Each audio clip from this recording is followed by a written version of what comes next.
कल्पना करा, तुम्ही आपल्या मित्रांसोबत लोणावळ्यात फिरायला निघाला आहात. रस्त्यात अचानक एक कार तुमचा रस्ता अडवते. त्यातून 6 जण उतरतात आणि स्वतःला पोलीस असल्याचं सांगतात. ते म्हणतात तुमच्या गाडीत ड्रग्ज आहे, तपास करायचा आहे. तपासाच्या नावाखाली मोबाईल हिसकावले जातात. गाडीत बसवून तब्बल 7 तास फिरवलं जातं आणि शेवटी मागितली जाते तब्बल 5 लाख रुपयांची खंडणी.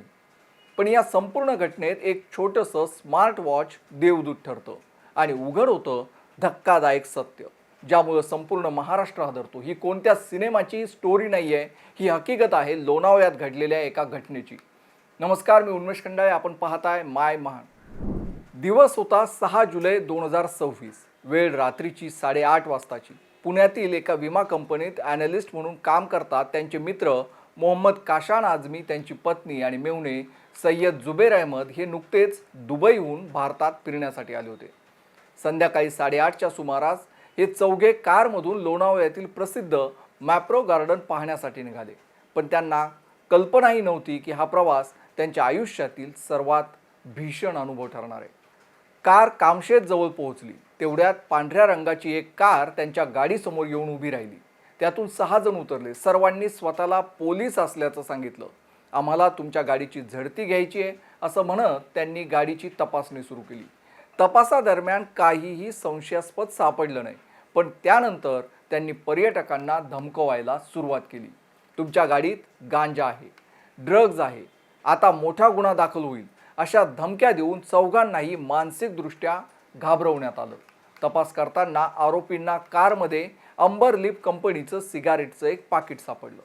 याचाच आधार घेत त्यांनी पर्यटकांवर दबाव आणायला सुरुवात केली.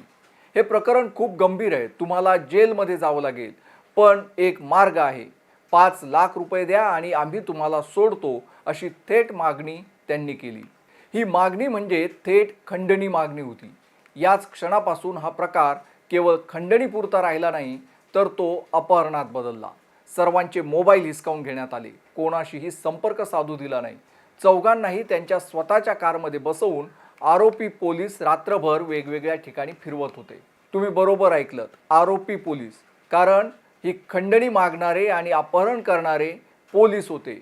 1-2 तास नव्हे तर तब्बल 7 तास रात्रीपासून पहाटेपर्यंत हे चौघे आरोपींच्या ताब्यात होते. पहाटे आरोपी पोलिसांनी पर्यटकांना थेट तळेगावमधील एका ATM सेंटरवर नेलं. उद्देश एकच, काहीही करून 5 लाख रुपये वसूल करायचे. आरोपींना वाटलं मोबाईल घेतले आहेत, आता हे कोणाशीही संपर्क साधू शकणार नाहीत. पण इथेच त्यांच्या योजनेत मोठी चूक झाली. आरोपींनी मोबाईल घेतले, पण एका तरुणाच्या हातात असलेल्या स्मार्ट वॉचकडे त्यांचं लक्ष गेलं नाही. संधी मिळताच त्या तरुणानं गुपचूप आपल्या स्मार्ट वॉचवरून पुण्यातील मित्राला एमर्जन्सी SOS संदेश पाठवला. तो संदेश मिळताच मित्रानं तातडीनं पिंपरी चिंचवड पोलिसांशी संपर्क साधला.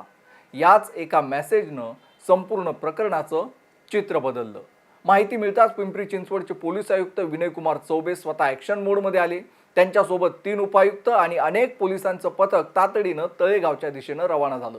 दरम्यान आरोपी पोलिसांना संशय आला, काहीतरी गडबड झाली आहे, इतर पोलीस आपल्यापर्यंत पोहोचणार आहेत. मग त्यांनी घाईघाईनं कार थांबवली.